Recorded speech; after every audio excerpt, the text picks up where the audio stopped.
Good afternoon and welcome to the Government, Military, and Veterans Affairs Committee. I am Senator Tom Brewer representing the 43rd Legislative District. I serve as chair of this committee.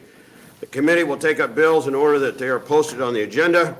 Your hearing today is your public part of the legislative process. This is your opportunity to express your position on proposed legislation before us. The committee members may come and go during the hearing. It's just part of the process, and I know this afternoon I am the first to open across and down the hall. So this will be an accelerated opening. Asked to abide by the following procedures to better facilitate today's meeting. Please silence or turn off your electronic devices. Please move forward to the reserved chairs when it's time for you to testify on a given bill. The introducing senator will make the initial statement, followed by proponents, opponents, and those in the neutral. Closing remarks are reserved for the introducing senator. If you're planning to testify, please pick up one of the green sheets, fill it out legibly, and be ready to turn it in when you come forward to testify. If you wish to have a record of attendance but not testify, there's a white sheet that you can fill out. If you have handouts, we're asking for 10 copies. If you don't have 10 copies, the pages can help you with that. When you come forward to hand in your green sheet, you can turn in your handouts at that time, and they'll make distribution for you. When you come up to testify, we'd ask that you would speak into the microphone and clearly state your name and then spell your name, first and last. That is for the official record. We're going to be using a light system. How many are here to testify? All right, you're getting 5 minutes today. So 4 minutes green, 1 minute amber, and then we'll have the red. No displays of support or opposition to bills, vocal or otherwise, is authorized in public hearings, and that's also to show respect to whoever's in the chair. Let's see. Committee members will introduce themselves, starting on my right. Good afternoon, Rita Sanders, representing District 45, the Bellevue Offutt community. Ray Aguilar, District 35, Grand Island. John Lowe, District 37, Kearney, Gibbon, and Shelton. Steve Halloran, good afternoon. Steve Halloran, District 33, which is Adams, Kearney, and Phelps County. Senator Sanders is vice chair. Dick Clark is the legal counsel. Julie Connon is the committee clerk. And this afternoon, we got Logan and Audrey. All right, I'm hitting on all cylinders.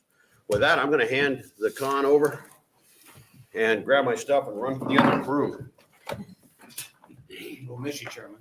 Yeah, sure you will. Yeah, I might need readers somewhere along the way. Hello, Senator Halloran. Hello, Chairperson Sanders. If you'd like to go ahead and open, we've got everything ready to go. I'm ready with you. We are good to go. You're ready? Yes, sir. Good afternoon, Vice Chair Sanders and members of the Government, Military, Veterans Affairs Committee. For the record, my name is Steve Halloran, STEVE HALLORAN, and I represent the 33rd Legislative District. When I first introduced LB 268 this year and last session as LB 1096, my primary motive was to increase competition in local government investment pools in Nebraska. At the time, there were 2 private local government investment pools in Nebraska created under the Interlocal Cooperation Act. In learning about those pools, I saw a couple of concerning practices. First, the pools had high fees compared to other states, which cut into the profits earned by the participants. Second, their annual report indicated that investment managers were using fees from its political subdivision participants to subsidize the very associations that encourage their members to participate in the pool. I would have to refer to that as a kickback.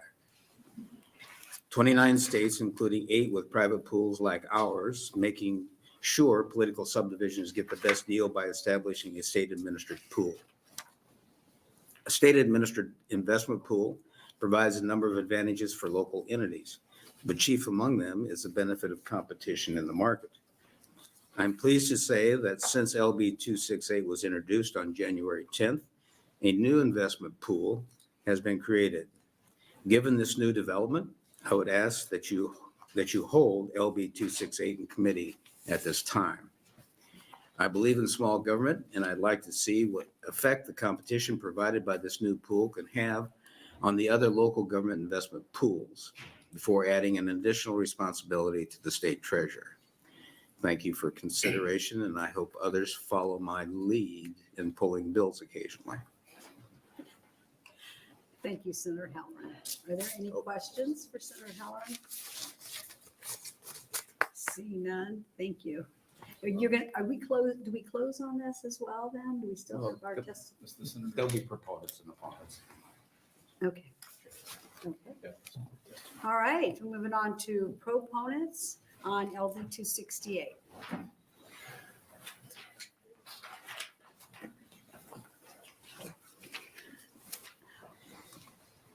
Welcome to the Government Committee. Thank you, Madam Vice Chair, members of the committee, staff, and guests. My name is Chris DeBow. It's C-H-R-I-S.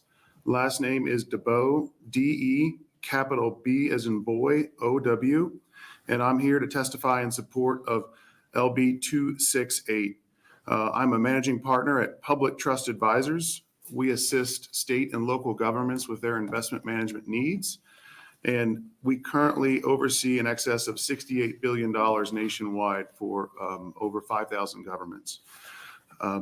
A local government investment pool, we like to use the acronym LGIP or LGIP, is a program that allows governments of any size to come together and invest their funds collectively as a group.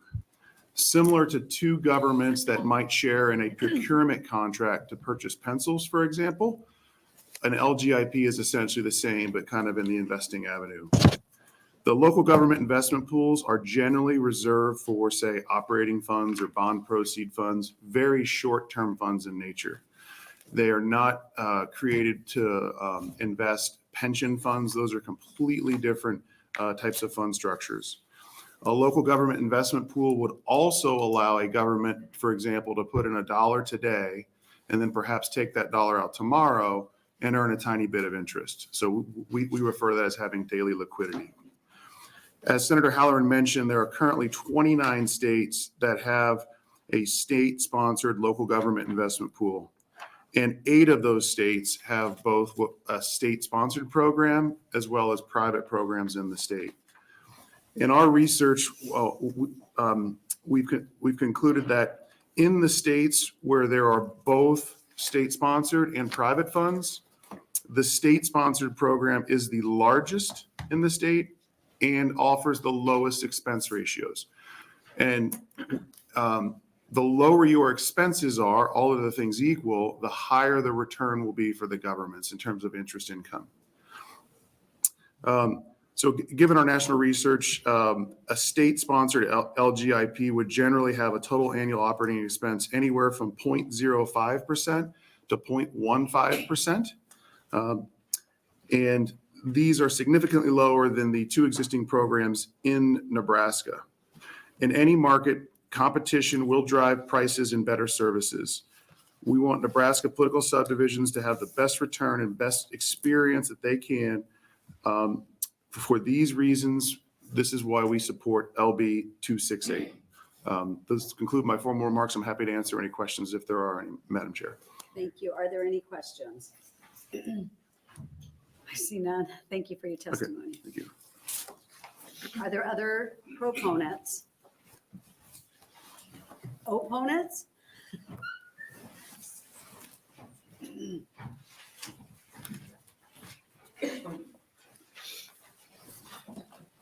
Welcome. Thank you, Senator. Vice Chair Sanders, members of the committee, my name is Robert J. Hallstrom, R-O-B-E-R-T-H-A-L-L-S-T-R-O-M. I appear before you today as registered lobbyist for the Nebraska Bankers Association to testify in opposition to LB 268. I appreciate the fact that Senator Halloran has indicated that things have changed in the marketplace and that there probably is no need for this legislation at this point and that it will not go forward.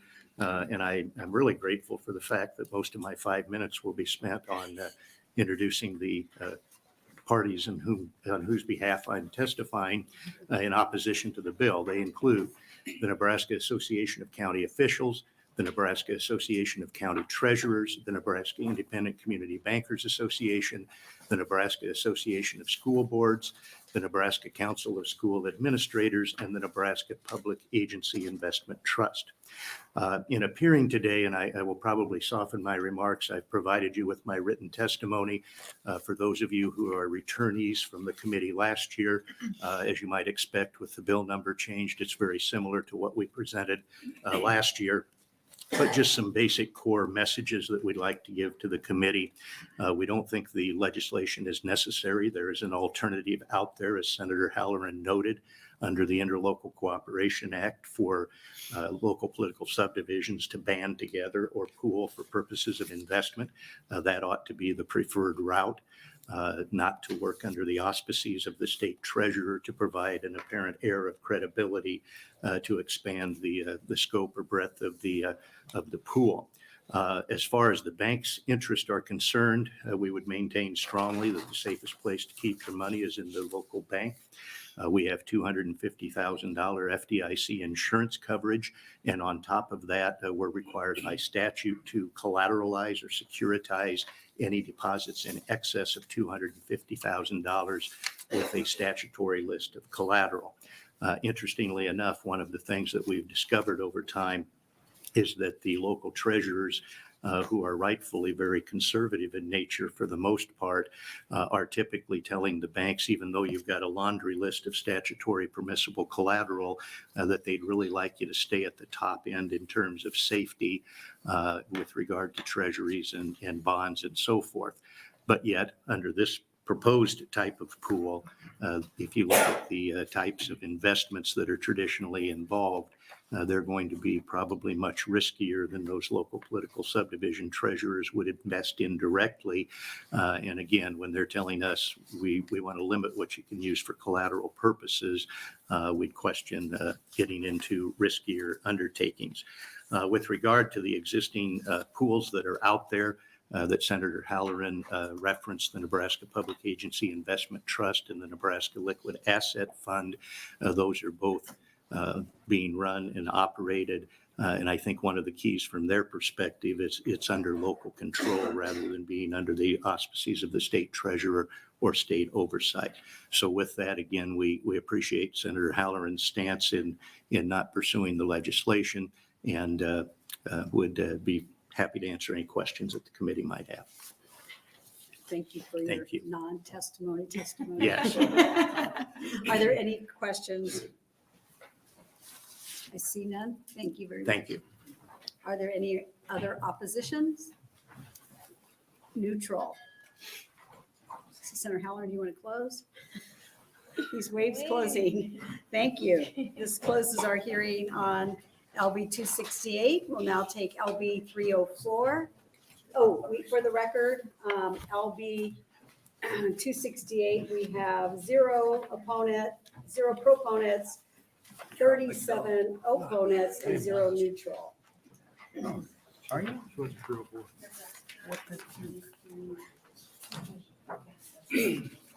Welcome, Senator Linehan.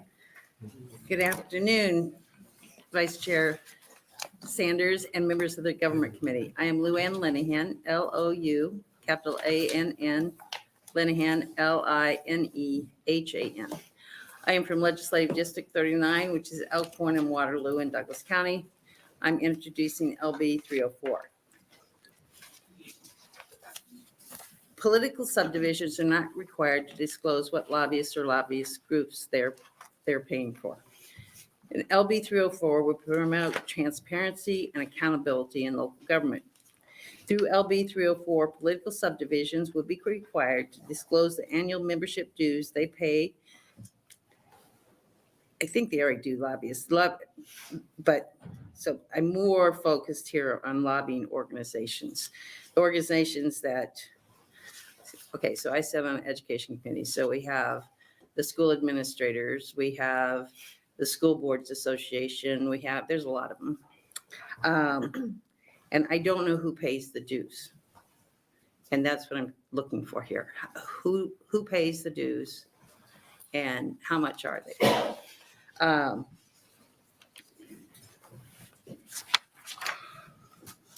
The disclosures would have to be made on the political subdivisions website. If a subdivision has no website, then these disclosures must be made available upon request by any member of the public. Therefore, I ask the government committee to forward this bill to general file so that we can promote trust in our local governments. Thank you, and I'm happy to answer any questions. So it's just a transparency. I'm not saying they can't do anything, they should or couldn't, but I just want people to know. And part of this was brought up last year when I think it was the School Boards Association nationally got in trouble. And then I think Nebraska said, they came in and made amends, but I think their dues to the National Association, and I could be wrong on this, could be very wrong, but I think it was $36,000 a year. So that's obviously coming from somewhere. And then they've got some of the lobbying, some of the associations, many of them, NACO, they have a building. So how much is all this costing? I believe the taxpayer, but I don't know. Well, thank you for bringing this bill forward. Are there any questions for Senator Linehan? Senator Rainbow. Thank you, Senator Linehan. Have you made inquiries with like the school boards or those to get more information, or NACO? I would think NACO would be pretty an open book on how much they pay to the National Association of County Officials and things like that, or they're not. And You're saying they they're could be. not. Oh, okay. But I do remember asking somebody that was on a school board, and they told me on the school associations, the school is paying them. So that's what I don't know. I know I haven't done a lot of research, Okay. but I think it's just for transparency, we should know what dues are being paid and to whom. Thank you. Thank you. Are there any other questions? See none? Will you stay for a closing? I will unless the other hearing goes We'll play awry. by ear. Okay, thank you. Are there any proponents?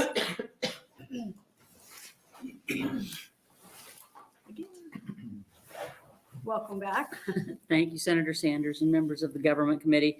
My name is Laura Ebke, Laura-Ebke. I am the Senior Fellow at the Platt Institute, a free market think tank in Nebraska. We promote transparency in government actions whenever possible. I come in support of LB 304 and thank Senator Linehan for introducing it. We're all familiar with the engraving on the north side of the Capitol that the salvation of the state is the watchfulness in the citizen. Watchfulness is best accomplished in the sunlight. At all levels of governance, whether it be local school boards and city councils, airport authorities, utility districts, or state and national governments, people do people things. Think about people things, and some of them are good and some of them are bad, right? Preventing less acceptable people things can be aided by an insistence on transparency in official actions. Public entities spending public dollars should be transparent about how that money is spent. Whether the local school board, the local NRD, the local power district, the local airport authority, or the state legislature, if public funds pay dues to organizations, that ought not to be something that the entity is ashamed of having the public see. Likewise, if it's important for local subdivisions to engage other assistance, and sometimes it probably is, through private lobbying, that information should be easily discoverable by the public. Now, while one can typically find that information via the Nebraska Accountability and Disclosure Commission website, I see Mr. Daly is here, with enough digging, and it does require some digging, and it requires that you know what you're looking for. More transparency from the local subdivisions would help to engender more confidence that no one is trying to hide anything. So we encourage the advancement of LB 304 to general file. If you have any questions, please ask. Thank you. Are there any questions? Senator Conrad, yes. Thank you, Senator Sanders. Thank you, Senator Ebke. Good to see you. I like Senator Ebke Day in the Yeah, government so committee. that's This is a Senator good Ebke thing. Day in the. It's a celebratory day. But you got right to the point on one of the questions that was kind of percolating as I was reviewing the legislation, kind of looking at the fact that most, if not all, of these expenditures will be reported through either the A&D or the clerk's office for the lobbying disclosures. It's really just your proposal, along with Senator Linehan's proposal, is to make this information a little bit more readily available, to take what's already happening in terms of disclosure and reporting and just kind of line it up for individual entity of government that's paying those dues or lobby fees. Right, yeah, I mean, I think, as a former school board member, I can't imagine why we would have been, ashamed of having member of the Nebraska School Board Association, you know, on there, and, you know, and then a link to that on the page that says we paid this much in dues. I think that, you know, the problem that you have with the NADC website and the lobbying reports and so forth is that you have to go through a lot of clicks. And I think that the subdivisions where they have, where they do have the websites could make it a whole lot easier by just, you know, one click away. It doesn't have to be on their front homepage, but it could be on the second page if you click. No, I appreciate that. Thank you. It reminds me of an effort way back in the day and my prior term of service where there was all kinds of information about state budgets and agency budgets in a lot of different places, and trying to kind of pull that together in kind of a one-stop shop to help citizens keep track of what dollars were being spent in their name on what kind of thing. So I'm feeling like some parallel threads with absolutely. that. So thanks. Thank you. Are there any other questions? See none. Thank you. Thank you. Senator. Are there any other proponents? Opponents? Neutral?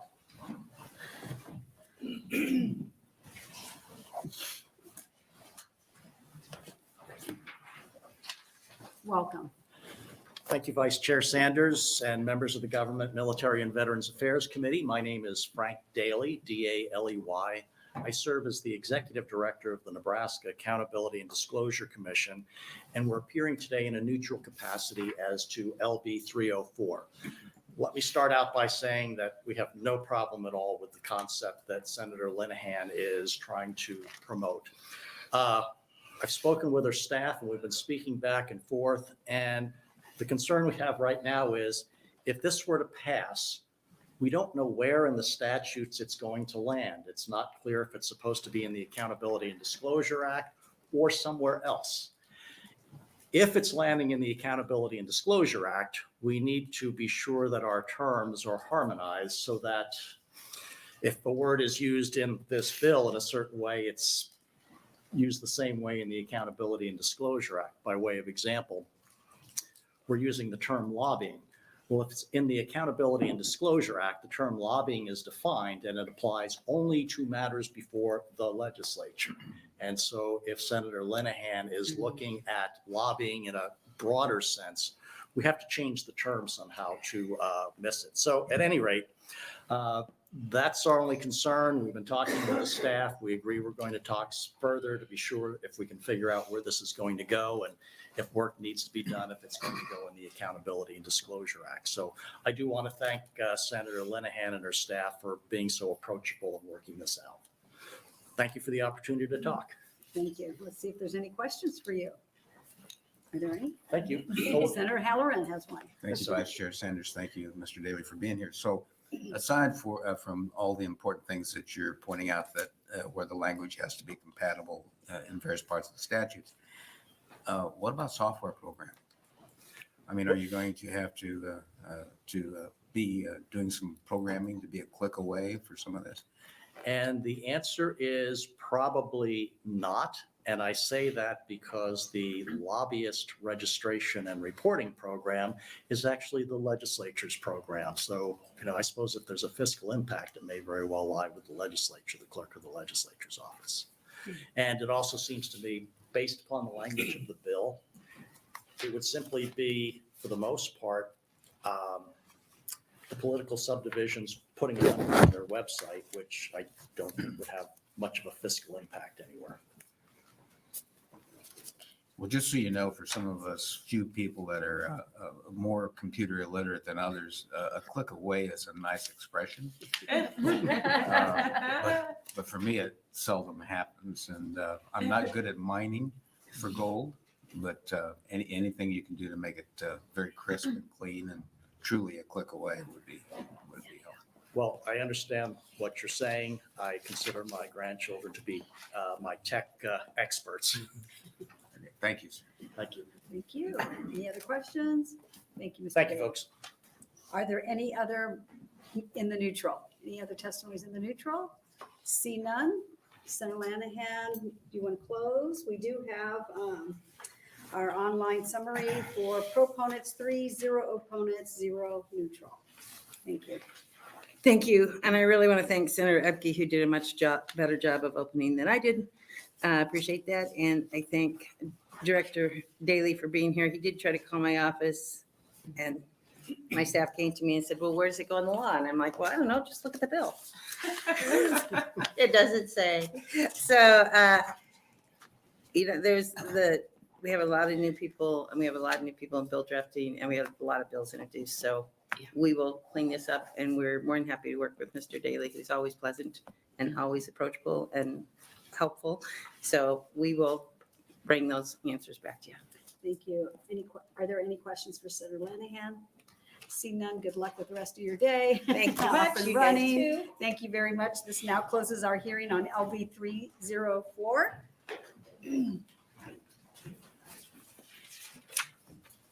Takes us to our third bill, our third hearing, LB 41. Senator Ben Hansen, welcome. Good afternoon. Hi. Shouldn't say that. I'm a little bummed. Oh, Senator Brewer isn't here. He was, we're not enough. no, it's because in a way I kind of wanted to help not make fun of him, but he's just in HHS and he sat in a chair and it was extremely low. So he's testifying like this on the table. And so I want to help him out and kind of do the same thing, but oh well. Welcome anyway, Senator Hansen. Thanks. All right, Vice Chair Sanders and members of the committee, my name is Ben Hansen. That is BenHansen. And I represent the 16th Legislative District. Today, I bring LB 41 for your consideration. For those of you who were on the committee previously, you might notice this bill looks familiar to a bill that was passed out of your committee last year. Let me share the background for those members who are new to the committee and maybe a refresher for the others. LB 41 would help provide a more predictable regulatory environment for Nebraska's charitable organizations by ensuring state agencies and other state governmental officials do not exceed their legislative authority as it pertains to filing or reporting requirements placed on them. Like I said, the contents of this bill are LB 823 as was amended and voted out of the Government, Military, and Veterans Affairs Committee last year. The amended version is what was introduced this year as the green copy. I will, in a second, because I didn't do it now, hand out an amendment for clarification at the suggestion of DHHS. This would help make sure that those receiving federal grants still adhere to the requirements for funding. America is the most charitable nation on earth. Even now, despite just moving past a global pandemic, a continuous economic downturn, and a year marked with division and partisanship, the charitable sector throughout the country, and especially Nebraska, has answered the call by providing relief to the citizens and communities through virtual learning, food assistance, and much more. We must empower the charitable sector to respond to big problems that government can't handle or that the private sector can do better. And we must also encourage philanthropy to work alongside large-scale government initiatives, driving efficiency and innovation along the way. We do this by allowing charitable organizations to focus on their missions, not on mandates that could jeopardize their important work. Let me be clear, this bill does nothing to reduce the requirements and disclosures that are currently required of charitable organizations. But it does reaffirm that all new filing or reporting requirements placed on charitable organizations must first be approved through the legislative process. In other states, we have seen an increasing call for charitable organizations to disclose an increasing number of details about their operations, governance, and grant making beyond what the legislature has required. 13 states have enacted this legislation in just the last 3 years, including Iowa, Kansas, Missouri, and South Dakota. These states have made it welcoming for charities and created a predictable regulatory environment. It's better to be proactive because philanthropy serves as a vital part of the Nebraska community. According to a 2019 economic impact report commissioned by the Nonprofit Association of the Midlands, Nebraska nonprofits generated more than $12 billion in annual revenue and hold more than $23 billion in assets. While these totals are large, the majority of nonprofits are striving to achieve large missions on small budgets. This is one indicator of the passion and efficiency used by nonprofit leaders and staff to achieve their missions. Nonprofit organizations play a vital role in Nebraska's economy. Not only do they benefit the community through goods and services, but they also serve as a major employer, providing jobs to over 90,000 people across the state and paying out $3.9 billion in wages. I believe our charitable organizations in Nebraska should be highlighted, commended, and encouraged, not drawn into overburdensome regulations that haven't been authorized by this legislative body. There is no downside to passing this legislation, but without it, there could be a chilling effect on the vital contributions of philanthropy in our state. New private foundations and charities may not emerge to solve community problems, and existing foundations could spend down their assets or move to other states with more favorable philanthropic protections in place. I ask you to support LB 41 and advance the bill to general file for consideration to the full legislature. Thank you for your interest. Thank you. And are there any questions for Senator Hansen? I have one, Senator Sanders. Senator Conrad? Thank you so much. Hi, good to see you, Senator Hansen. In reviewing the legislation, and I was listening to your opening and looking at the statement of intent, but do you happen to know in the other states maybe that have moved in this direction, like what types of filing requirements are being put on nonprofit organizations that you find to be onerous or burdensome or that you're concerned about? Because I see, you know, it recognizes the Attorney General's longstanding oversight of charitable entities. And of course, there's filing, tax filings and other kinds of things. I'm just trying to understand like what's an example of the reporting requirements, or perhaps if you're not aware, maybe it's just an effort to get out in front of it before those are imposed. Both. And there Okay. might be somebody behind me to answer better, Okay. but I do have a couple examples. Okay. Like for instance, in Massachusetts, the AG has required extensive reports, including types of solicitation activities and addresses of fundraisers and board members. This private info they're trying to make public. Connecticut is dealing with a lawsuit over the state's erroneous requirements as well. Okay. And actually in Indiana, similar things. Paid fundraisers must register annually with the state and provide notice to the state before any solicitation campaign. Yes. Stuff I like am- that. I mean, yes. so this isn't necessarily a Democrat Republican thing. So sometimes we're seeing some states, I think, put overburdensome rules and regulations on certain charitable organizations that maybe they don't like, or maybe there might be some other kind of intent. But yeah, in a way, it's kind of a little bit of both what you're asking. No, that's helpful. Thank you so much. Thank you. Are there any other questions? Thank you. Will you stay for close? Yes, Thank you. thank you. Do we have any proponents on this bill? Welcome.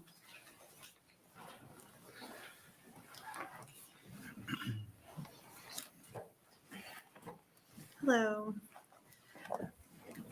Vice Chair Sanders, members of the committee, my name is Megan Schmidt, spelled MEGANSCHMIDT. I serve as the Director of Government Affairs for the Philanthropy Roundtable, and I'd like to submit my testimony in support of LB 41. The Roundtable is a community of donors who are committed to advancing opportunity and personal responsibility through effective charitable giving. Our donors consist of private, community, and family foundations nationwide. As Senator Hansen mentioned, this bill is the same bill as LB 823 as amended out of committee last year. This legislation allows Nebraska charitable organizations to focus on their governance and grant making instead of being subjected to the uncertainty of additional filing and reporting requirements. This bill is simply adding a layer of transparency and calls for any proposed filing or reporting requirement to go through the legislative process first. The Attorney General would still have full investigative and prosecutorial authority to go after any bad actors. We hear about transparency a lot. We hear from opponents that this legislation will take transparency away from the process and lead to less charitable giving, harming them in the process when in fact, that's just not true. LB 41 opens up the channels of transparency by allowing multiple parties to have a voice to the process. Why should agencies be allowed to unilaterally impose filing or reporting requirements? Shouldn't the legislature be aware of what requirements are being imposed upon these charitable organizations? Shouldn't nonprofits want a seat at the table and have a chance to voice their opinion for or against any new requirement that would be imposed on them? Let me be clear. The Roundtable is not against transparency. The roundtable is not against additional filing or reporting requirements. What we are against is a state agency having the ability to take unilateral executive action without legislative oversight. In other states, we have seen an increasing call for charitable organizations to disclose an increasing number of details about their operations, governance, and grants making. For example, the Attorney General in California issued a mandatory survey in 2021 to sponsors of DAFs or donor advised funds located or registered in the state, demanding information that covered a sweeping array of confidential financial data of DAF sponsoring organizations, which are themselves public charities without any evidence of fraud or abuse. This year, they are considering issuing regulations that are unfounded. In Hawaii, the state attorney general's office subpoenaed documents relating to all of the nonprofits' financial accounts simply because it opposed the construction of the 30-meter telescope. And in Massachusetts, as Senator Hansen just described, organizations must file extensive reports with the state's attorney general, which includes a 15-page form. This includes names and addresses of fundraisers and board members. I would encourage each of you to think about a charity in your local community. These charities are able to thrive and focus on their mission because they aren't being burdened by unnecessary regulation. This legislation ensures these charities can keep doing what they do best, funding programs and distributing money related to their mission. A couple of months ago, I spoke with someone who ran a foundation, and while they fund multiple projects, one of their major funding priorities is research that would find a cure for Parkinson's disease. It's a wonderful cause and a great reminder that they are able to fund this research and their other priorities because they're not spending a considerable amount of time complying with filing and reporting requirements. If a state agency were to implement new requirements, that could put this project or one of their other priorities in jeopardy. If more regulations are implemented against these charities in the future, it will make it harder for them to fulfill their mission. Their resources are diverted to complying with mandates instead of helping those who need it most. As Senator Hansen mentioned earlier, 13 states have enacted this legislation so far. Lawmakers must ensure any new requirements are closely scrutinized to ensure they are based on solid evidence of widespread need. When such burdens are sought by unilateral executive action, legislators have the responsibility to challenge the overreach that directly hurts the communities they represent. Again, the roundtable believes there needs to be transparency to gain public trust. However, we also believe there should be accountability for those imposing filing and reporting requirements on charities. This bill isn't changing the regulatory structure that's already in place. It's simply ensuring it doesn't expand over the following years under future administrations. We want to go on record expressing our support for LB 41 and appreciate Senator Hansen introducing the legislation. We ask you to advance the bill and happy to answer any questions you all may have. Thank you. Thank you. Perfect timing. Are there any questions? I have one. Senator Conrad. Thank you, Senator Sanders. Thank you for being here. Appreciate your testimony and the overview of the landscape in other states from your vantage point. I'm trying to just understand and get up to speed on the language of the bill and if there's other folks that could better answer too. I don't know your background exactly, but what jumps out to me when I read it is language like a compelling state interest. That's a legal standard, a heightened scrutiny that we typically reserve for fundamental individual rights. I'm not seeing or understanding, or perhaps it's beyond the four corners of the legislation itself. What is the fundamental individual right or liberty that you're trying to protect by invoking this higher standard of review? It's interesting. In Nebraska, it's one, I think, of only 2 states where we use the word compelling. Okay. We usually say under state or federal law. Okay. So I'm not sure, Okay. especially since this is the second year we've ran this. I don't remember the reasoning why we put compelling. It's a great question, and I'm happy to go back to our attorney and get you an answer within the next 24 hours. Yeah, But we no usually rush. say state or federal law. Sure. Yeah, it jumped out as me as perhaps out of place with this legislation, which I think is probably more economic. Yeah, and that's an easy amendment. We can Would kind of be that's more an of a easy rational amendment. basis. Okay, all right, that's something that I was just trying to, and I suppose on the flip side of that coin, there's a First Amendment right to associate, right? Which is kind of part of nonprofits work and governance. So the language itself is just surprising to me in this context. So thank you. Are there any other questions? See none. Thank you for your testimony. Thank you so much. Do we have other proponents?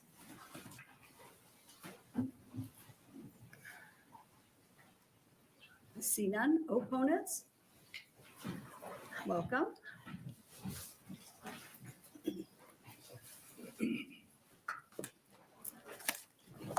Senator Hansen and I probably look like somebody that's kind of crunching down as well. Always. Welcome. Thank you. Good afternoon, Vice Chair Sanders and members of the Government, Military, and Veterans Affairs Committee. My name is Ann Hendry, Annehindery, and I am with the Nonprofit Association of the Midlands, or NAM. NAM is a nonprofit association with more than 780 organizational members dedicated to strengthening the collective voice, leadership, and capacity of nonprofit organizations that enrich the quality of community life throughout Nebraska and Western Iowa. We help nonprofits help their communities. There are over 13,000 nonprofits in our states, each trying to make a difference. We bring them together so that members can benefit from collective strength. Thank you for the opportunity to testify on LB 41. We appreciate the bill's sponsor's intent in the nonprofit sector. However, we do have concerns about hampering reasonable transparency and accountability of the nonprofit sector. This is why NAM is opposed to LB 41. Here are the reasons why. This proposal is not needed. LB 41 is a solution to a problem that simply does not exist in Nebraska. Charitable nonprofits are not afraid of the government. We work in partnership with them. The filing and reporting requirements are not a burden on nonprofits. We have not had any members or any not yet members come to us and express concerns on current regulations or fear of future regulations. Balance is needed to ensure the public trust. The charitable sector values privacy, but it also values reasonable transparency and accountability.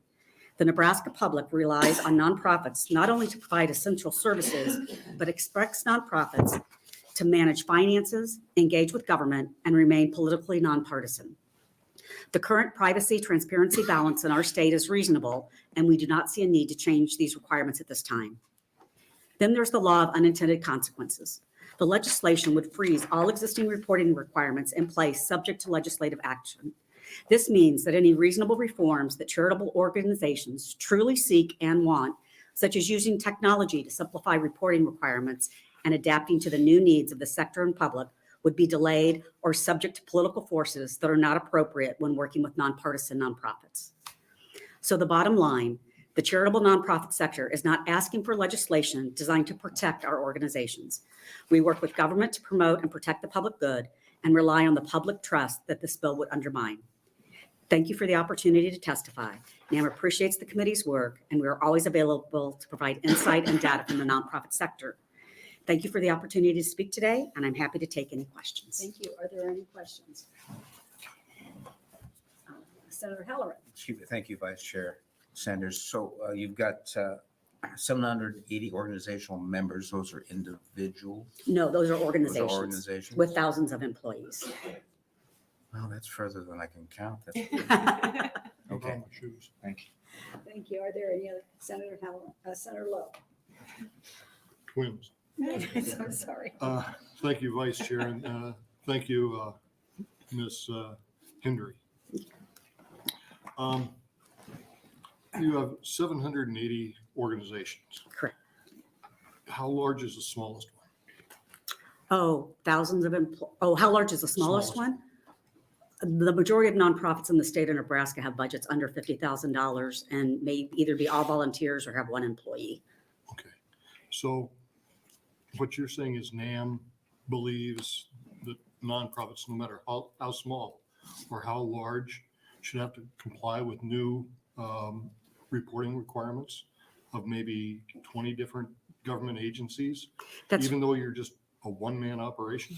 You know, that really has never been an issue in our state, and that's also where the role of NAM is. We help nonprofits with different issues. You know, we've worked a lot in the policy arena in the last few years with all the regulations and opportunities with the pandemic.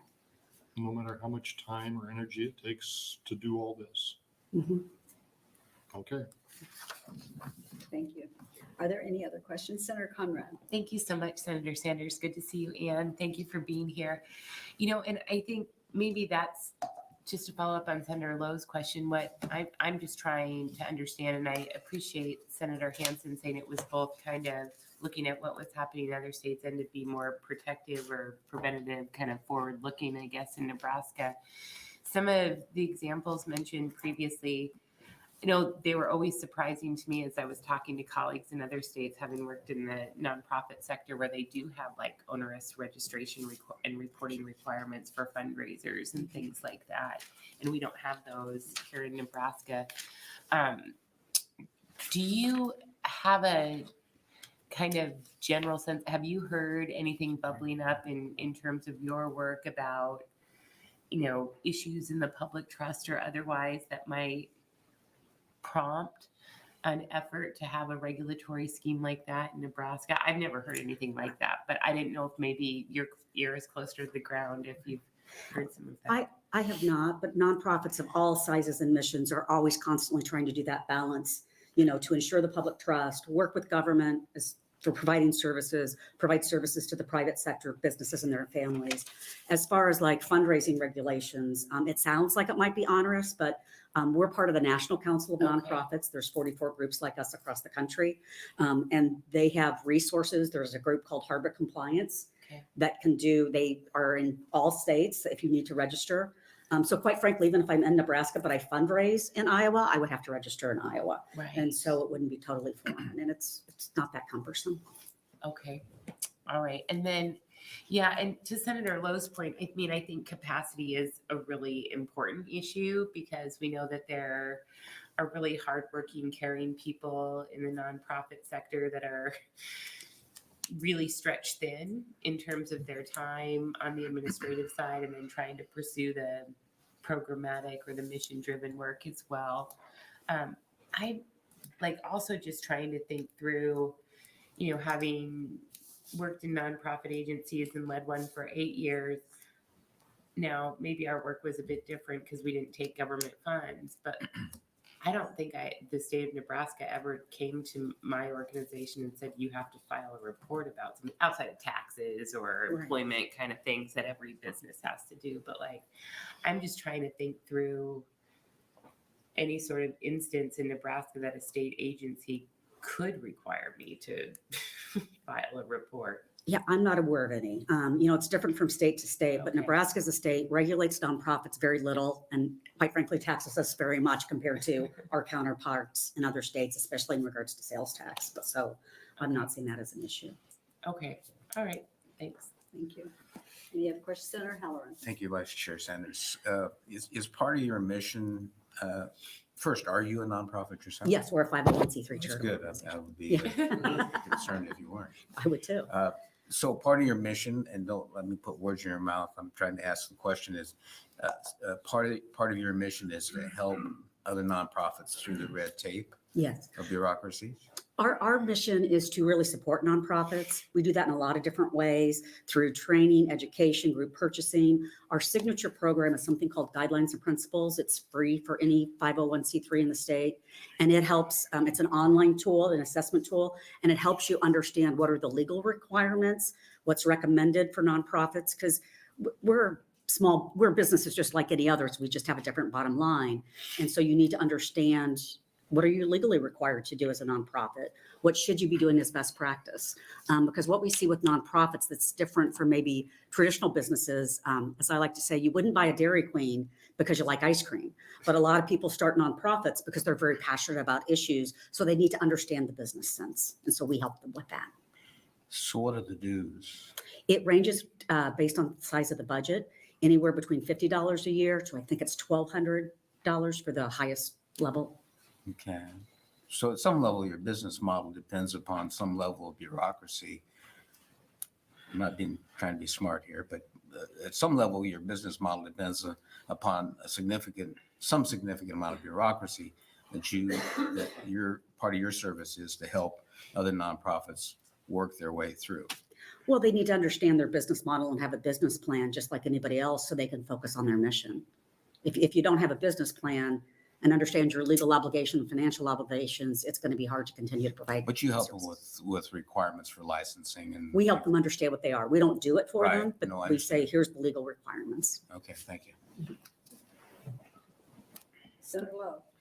I just want to say that sometimes you do start an ice cream shop because you like ice cream, because I did. Did you? I had no idea. You also own a bar. Well, that's, I'll have to visit both. All right. No other questions? Thank you for your testimony. Thank you very much. Are there other opponents? That was a gotcha. Neutral testifier?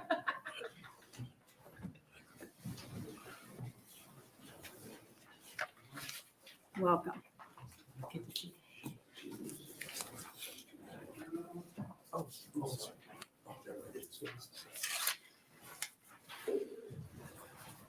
Welcome to the Government Committee. Thank you. Good afternoon, Vice Chair Sanders and members of the Government Military Affairs Committee. My name is Bo Botelho, Botelho, and I am General Counsel for the Department of Health and Human Services. I'm here to testify in neutral capacity for LB 401. The Department of Health and Human Services had concerns the bill as originally drafted would prohibit the agency from passing on federal funding requirements should those requirements conflict with the reporting restrictions in the bill. Many of the grants and programs administered by the department are federal in nature and utilize in whole or in part federal funding. In order to maintain federal funding, the department must fully comply with the federal requirements attached to those grants and programs. Failure to do so would jeopardize federal funds and could require the use of state funds. The amendment proposed by Senator Hansen makes clear the department can still pass through federal reporting requirements as well as federal funds. The department thanks Senator Hansen for entertaining the department's concerns and bringing the proposed amendment. We respectfully request that the committee address federal funding requirements before advancing the bill. Thank you for the opportunity to testify today, and I'll be happy to answer any questions. Thank you. Are there any questions? See none. Thank you for your testimony. Thank you. Are there other neutral testifiers? See none, we'll close. Senator Hansen.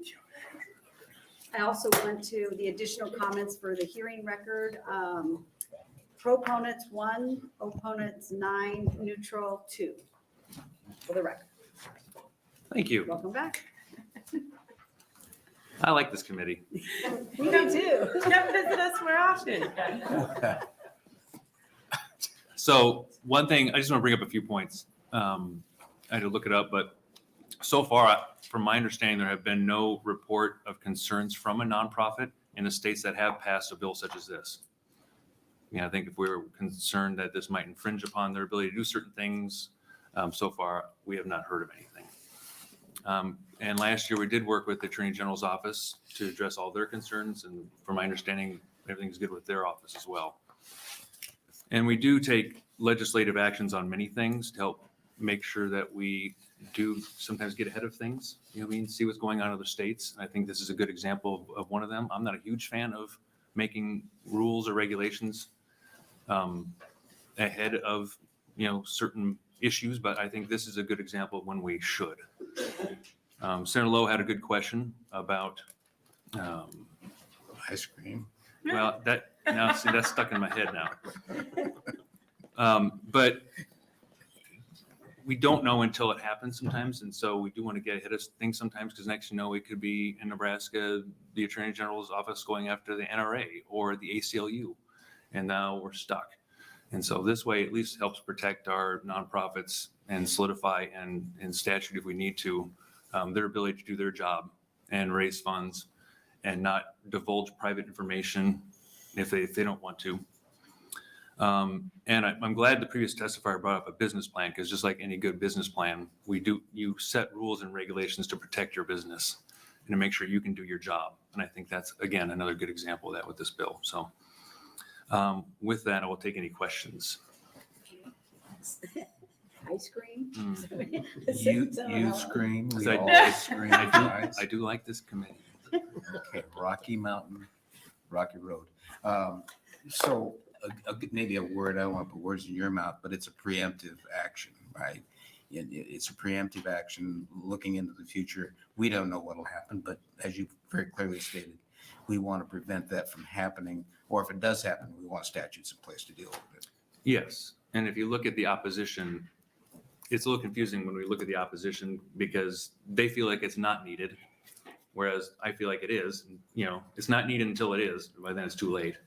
Or some of the opposition even said that we don't put any rules on us or regulations on us, but we're not. We're actually trying to protect them from too many rules and regulations, so. Yeah. Just so you know, we love you too, Senator Hansen, and we will keep this in mind when we exec that you said you love this committee. Did I say love or like? You love it. Oh, man. All right. been Okay, I'll take it. elevated. I'll take it. Thank you, Senator Halloran. Are there any other questions? Senator Conrad? Thank you so much, Senator Sanders, and you are always welcome to come and visit us in the government committee. It's good to see you, Senator. You can tell we don't have any fun at all as we're waiting Yeah. through these. Maybe it's because the chairman is gone. Huh? That's right. Yes, We're a we little loosen up more now. freewheeling without Colonel Brewer here, maybe. Mhm. But you know, I see this, Senator Hansen, almost like perhaps like a companion bill to a measure that Senator Sanders is working on to try and protect privacy for nonprofit donors. And this is more kind of at the organizational level, perhaps. So I'm just trying to see some connections there. But the one thing that I'm kind of looking at, and I would love if you could talk with your supporters who brought this forward in other states, you don't have to answer off the top of your head, but just kind of want to make sure I have a clear understanding of some of the potential separation of powers issues, just in terms of the legislature saying, hey, Attorney General, you can or cannot do that, because that is important, I think, for checks and balances, but there are also some limits on what we can tell other branches of government to do, right? You bring a good point, and that's what the Attorney General brought up last year. Okay. And so very that good. was why we amended it to address their concern. Okay, And I believe that's on, on page 2, I think line 19. okay, It does not restrict the powers, duties, remedies, or penalties available to the Attorney General or Secretary of State under statute of common law, including but not limited to issuance of a civil investigation, demand, or subpoena.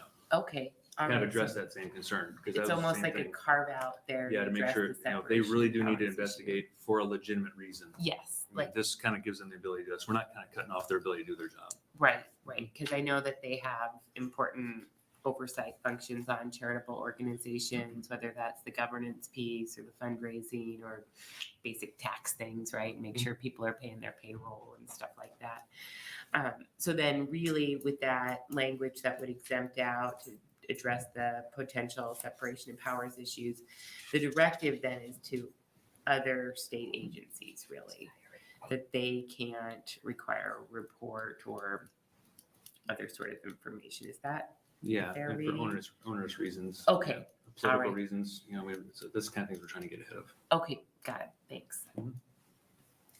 Any other questions? See none. Thank you very much. Thank you. Good luck with the rest of your day, Senator Hansen.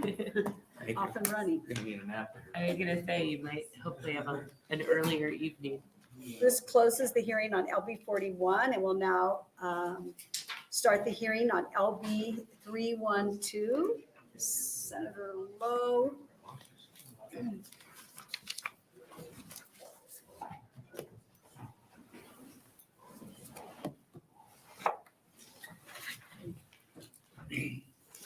Welcome. Thank you. And finally, we get to the consent agenda portion of today. Thank you, Vice Chair Sanders and members of the Government, Military, and Veterans Affairs Committee. My name is John Lowe. That's JOHN LOWE. And I represent District 37, which is made up of Gibbon, Shelton, and Kearney. LB 312 was requested by the State Treasurer's Office in cooperation with the State Auditor's Office to sync up the withholding and potential redistribution of state aid, specifically highway allocation in 2 statutes as related to non-compliant governmental units.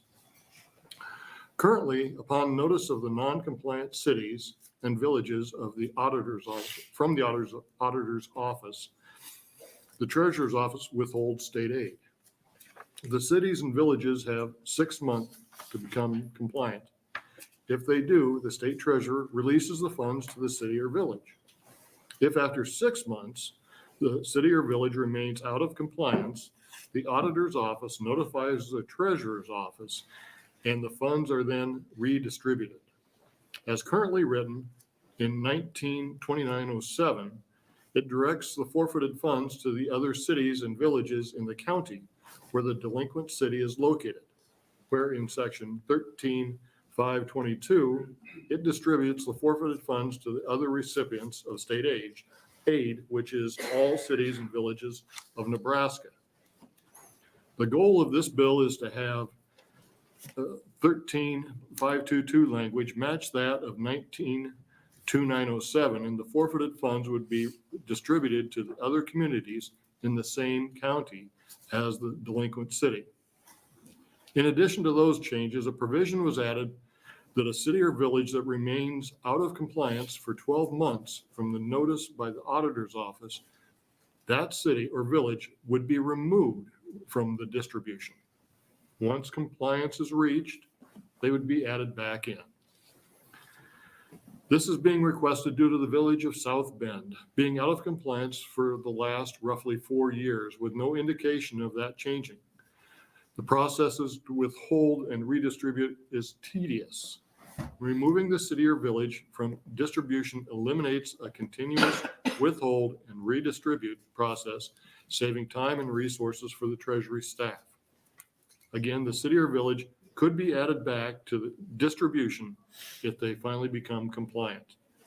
I'm happy to answer questions, although they may be a little groggy after today. However, after I'm done testifying, Heidi Wallace, Deputy Director of the Treasury Management, who can answer any questions you may have. Are there Any questions about ice cream? Are there any questions for Senator Lowe? See none. Thank you. I will stay closed. Thank you. Proponents? Are there any proponents?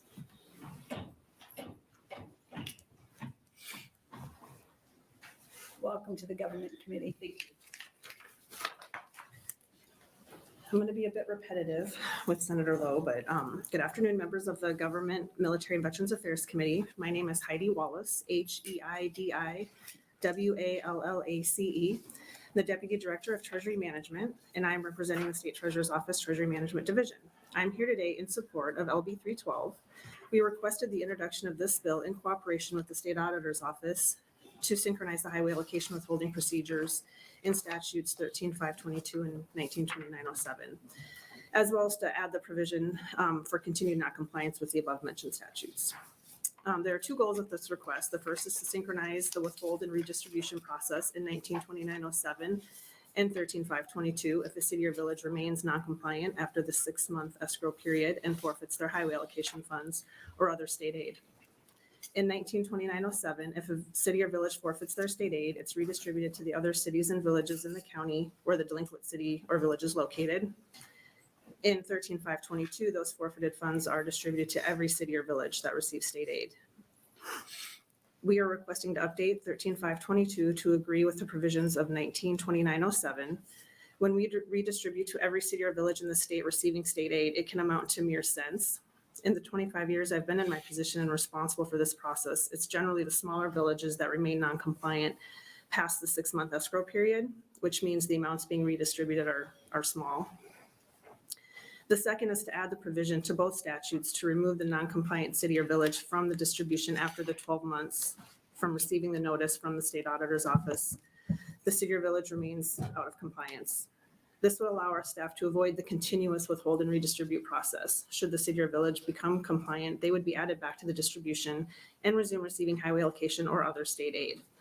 Currently, we are withholding and redistributing highway allocation funds for the village of South Bend and have been for about 4 years, and there doesn't appear to be an end in sight. Since 2019, we have redistributed just over $57,000 that should have gone to South Bend, and we continue to hold. In closing, I'd like to thank Senator Lowe for introducing this bill on our behalf of the State Treasurer's Office and the State Auditor's Office, and also thank you to the committee members for hearing my testimony. Thank you. Are there any questions?